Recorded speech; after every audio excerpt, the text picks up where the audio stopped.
back to another episode of Warren Cali. In this episode, I will detail the story of Kre Kre from Athen Park Bloods. Kre Kre would grow up in Athen Park Bloods territory. He is primarily raised by his father and stepmother. They provided structure and kept him in church and sports early in his life.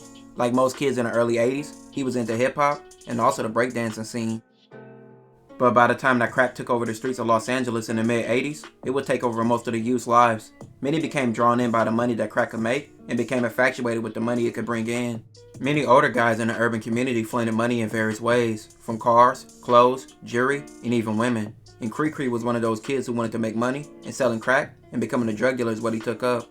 By default, he joined his community's gang, being the Athen Park Bloods, and gangbanging and selling drugs became his norm. Growing up being a Blood in the 80s was hard. The Bloods were severely outnumbered by the Crips sets all over Los Angeles. The Athen Parks would form alliances with nearby Blood gangs like the Denver Lanes and the Miller Gangsta Bloods. They would form alliances to take on several Crip gangs like the East Coast Crips, the Kitchen Crips, and the Raymond Ave Crips among others.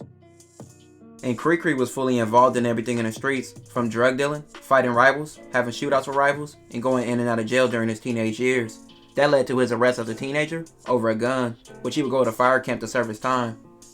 After his release, Kre Kre got right back into selling drugs, and by this time, many drug dealers in Los Angeles started to migrate to other cities and states and started setting up shop in these new areas, taking their gangs and their drugs into new environments. There is growing evidence that the nation's crack cocaine epidemic is taking a new and dangerous turn. Some of those violent street gangs from Los Angeles are now trafficking in drugs in cities far from their own turf. We have a report tonight from Bob McNamara. That Los Angeles gangs have franchised crack operations in more than 25 cities.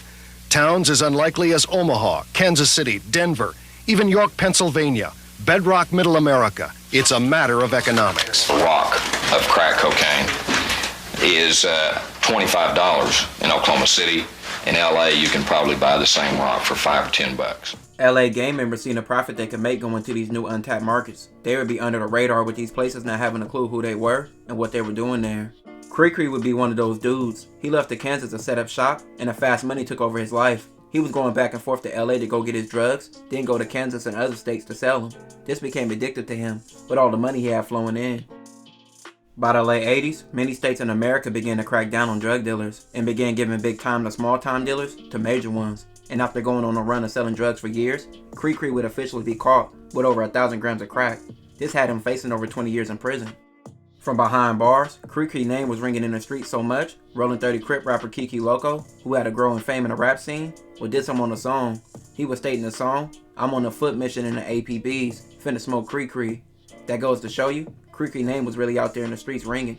He was like, "Hey man, them motherfuckers out here dissing you in some kind of song, some little Crip CD they got out here, right?" And I was just chopping up with him. He was like, "Hey man, they got a song out here. I don't know the name of it, but they got you in. And they mashing on you, right?" I said, "For real?" He said, "Yeah, man. And the Crips out here, they playing it like this. The song is like the CD is popular. It's popping out there." I said, "Damn, you the one they dissed to the song, right?" I said, "I never heard the song, but yeah, I heard about it. I heard about the diss, right?" So he was like, "Yeah, man, it was they didn't say much, but they do mention you Kre Kre from APB. They told me they gonna smoke you." I said, "Yeah," right. So boom.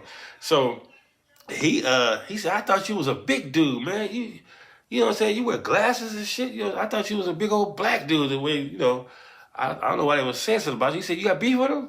I said, "Nah, I ain't had no beef with the Harlems. Like not no personal beef.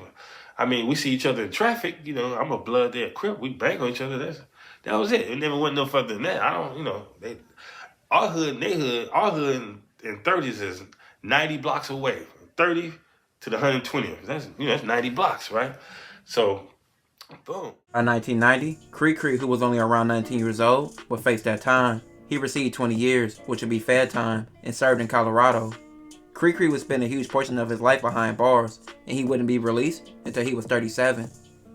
After his release, Kre Kre started to work as a security guard, but got back drawn in the streets and would go back to prison. While in prison, he started to work on writing books and also movie scripts. This all led to Kre Kre's first book being released in 2012, called Paru Love. That was followed by several other books like Paru Love 2, The Almighty Dollar, and FBOP. Kre Kre has done several interviews about his life and has a YouTube channel called 8 Million Stories, along with him still writing books and even truck driving. The streets got him early in his life, but he made the best out of everything thrown at him, and he came out productive. Salute to him. This will conclude this episode. If you haven't already, check out my previous episodes. Don't forget to like, comment, and subscribe.